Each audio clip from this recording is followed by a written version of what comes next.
Torchbearers, here we go. Who wins the ultimate award? As in Circle Park, you will find a person holding a torch. That is the torchbearer, the ultimate award. Who does that go to, Caleb? What do we got?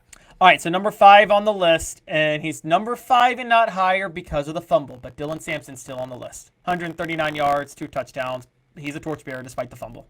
Hey now. No doubt. And the fumble, listen, fumbles are never okay, but give them credit. He got hit really hard, and then they tore the ball out. That was group tackling at its best. That was great. Wow, by a defense you just attacked. But so, all right, number 4.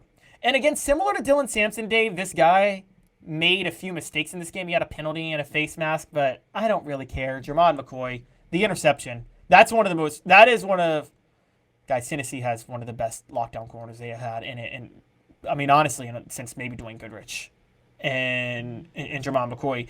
Dave, that interception, he stayed with Ryan Williams while looking at Jalen Milroe the whole time on that fade in the red zone. Yeah, and let's face it, too. Early in the game, he knocked Ryan Williams around, and he made Ryan Williams question whether or not he wanted to be a part of the rest of that tussle. Oh, I totally agree. And again, the only reason he's not higher is because he had a couple of penalties. But I think Jermon McCoy honestly played. I'm going from all SEC to all American right now, Dave. If season ended today, I think Jermon McCoy's an all American. I'm comfortable with that. Okay, so Dylan Sampson, Jermon McCoy, give me the rest of your torchbearers because I want to get it as a poll question. All right, Will Brooks. He had the interception at the end. I mean, he also did a really good job of filling some empty space because you didn't have Keenan Pili out there. And it's funny, I tweeted out during the game, I said, Will Brooks can't win this game, but he can keep the balls from losing it. I thought he did that early. Now, I know he had the interception late. I wasn't talking about him in pass coverage, but I thought he was a good run fit when T-Lander was still kind of finding his way. You're right, and that's another reason Jalen Milroe wasn't comfortable trying to take off and run in this game, honestly, is Will Brooks staying home. Gotta love those white walk-ons being able to stay home to stop the athletic quarterbacks from running, right? That's right. He was a gym rat. His dad was a coach and all that sort of Yeah, all the good fundamentals. All right, so a couple more. I think the top 2, before I get to the top one, but Dominic Bailey, Dave, did he not have one of the best games you've seen for a player in his life? He's arguably the most surprising player on this team this year. He is.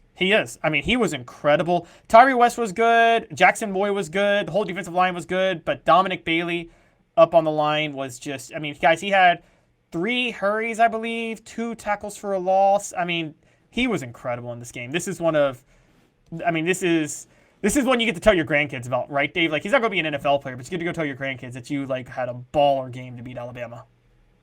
And are you 100% sure Dominic Bailey won't play in the NFL? I don't think he will. I think he's a little too much of a tweener. Maybe he will. But even if he does, this is the one he's going to tell his grandkids about. This is the game. Forget his NFL wins.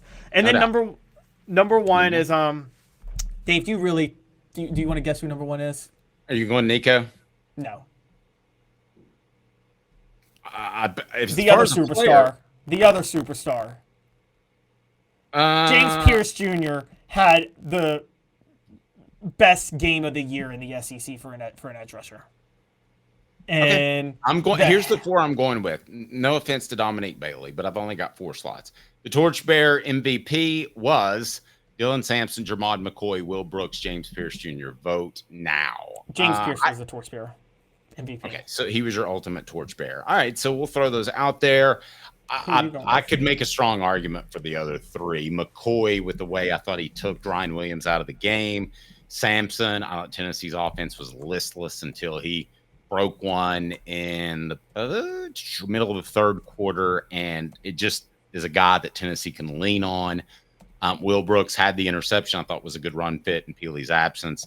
But, I mean, James Pierce Jr. is James Pierce Jr., and I argued this during the week, and I think some people kind of snickered at the column that I wrote.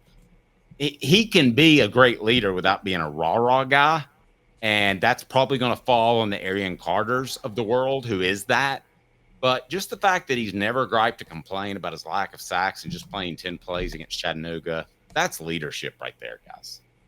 Leadership. And it finally came for him in this game, guys. He had 1.5 sacks, but the more important thing is he had 3 hurries. And I think, again, James, and I want to give an honorable mention to Joshua Joseph, but because Joshua Joseph had a James Pierce night, Dave, he didn't have a sack. I think he assisted on one, but he had 3 hurries on the other side. And Tim Banks was using both of them to try to keep Jalen Miller contained, and it worked. But James Pierce was obviously the one making plays.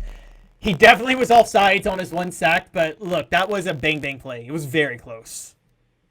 Yeah, and the officials put themselves in a position by so many bad calls that they didn't want to make a really close one at that point. Yeah, no, that's exactly what happened. So, I mean, it's... By the way, Bou Carter probably should have been called for a personal foul, but that is the most explosive defensive back that I've seen since Eric Berry.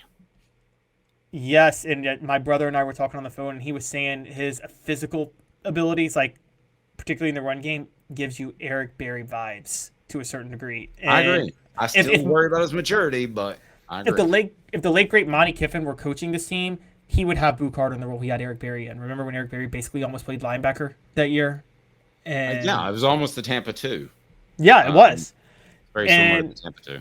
And yeah, so no, Bou Carter is, guys, that dude. I told y'all he's a superstar. And by the way, Dave, he and Christian Harrison were out there together, and Bou Carter, I think, is getting more of the snaps, he's getting more of the plays. Bou Carter is a superstar, and I get it. He was jawing with the player, but like at the end of the day, he did the jawing. He didn't throw a punch. He was the one smart enough to get the other player to throw a punch at him. So I mean, you could maybe play that. I mean, look, I love players that, I know you think I'm crazy, David. I love players that play with that intensity, even if it's somewhat over the line.